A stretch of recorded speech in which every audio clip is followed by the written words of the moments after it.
Keren, jadi superhero suaminya ya. Setelah menikah ini jadi superhero, emang harusnya begitu ya kan.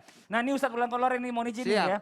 Banyak juga nih orang yang karena baru kenal sebentar doang terus menikah gitu kan akhirnya kecewa sama sifat pribadinya si pasangannya karena nggak sesuai dengan harapannya. Karena banyak banget nih, jangankan yang begitu ya, yang udah kenal aja kadang-kadang udah nikah aja berbeda jadinya kan gitu. Nah ini bagaimana nih ya cara mengatasi kekecewaan terhadap sifat pasangan yang tidak sesuai dengan harapan. Mohon izin penjelasannya, silakan. Oke, terima Ustadz Blangkon. kasih. Tafadhol ya. Bang Fadli, Ustadz Maulana, Mbak Jihan, Ustadz Sam. Jamaah! Jamaah! Oh ya jamaah!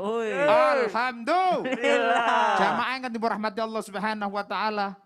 Ta'arufnya sebentar, kenalnya sebentar, kemudian menikah. Ternyata setelah menikah sifatnya tidak sama dengan apa yang dia inginkan. Ekspektasinya terlalu besar dan ternyata kekecewaan dia timbulkan. Jamaah yang dirahmati Allah Subhanahu wa Ta'ala.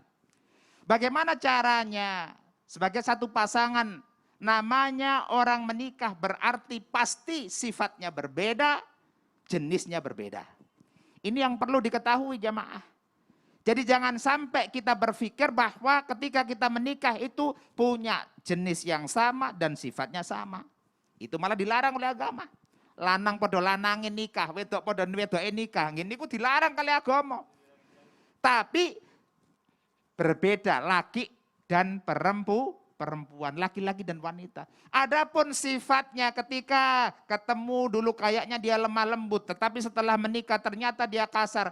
Maka caranya berarti harus dirubah niat pertama bahwa pernikahan itu harus mewujudkan mawaddah warahmah, cinta kasih, saling mengayomi, saling menghargai, saling sesuatu saling yang baik.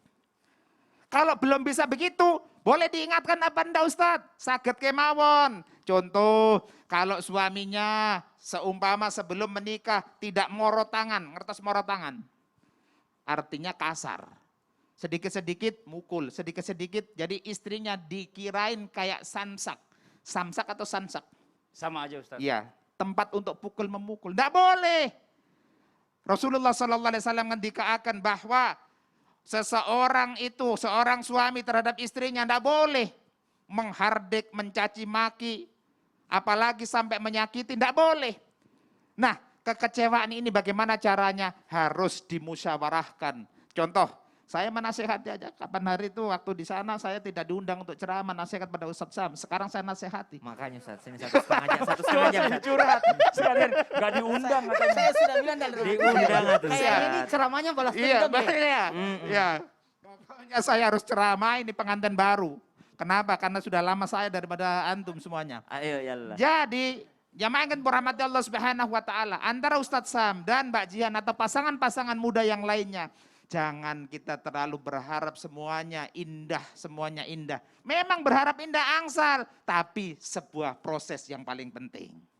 Contoh, kalau suaminya agak-agak bagaimana dulu sebelum menikah, setelah sekarang menikah, tahu, ya dinasehati. Makanya di dalam keluarga ada yang namanya rembukan, ada yang namanya musyawarah. Kanda, yayang, emas, kok jenengan sakniki kasar sih, rumien kok mboten. Dulu kok waktu ketemu kayaknya kalau jalan saja digandeng. Setelah menikah jangankan digandeng, sekarang malah ditendang. Oh, berarti ini tidak pas. Makanya harus saling ingat mengingatkan. Tidak boleh dikecewain dan tidak boleh mengecewakan. Makanya di dalam antara suami dan istri harus saling tahu diri. Dan tahu diri itu prosesnya adalah sangat lama. Betul. Ya? Jadi membuat kebiasaan baru sebenarnya Ustadz ya. Karena apa? Ustadz Sam dari kecil sampai umur 28 tahun itu dibina dengan berbagai macam kondisi. Nggak bisa sekonyong-konyong dirubah dengan keinginan Mbak Jihan yang baru seumur jagung, belum seumur jagung. Nanti kita bahas lebih lanjut ya, kayak waktunya udah habis nih katanya. Maaf.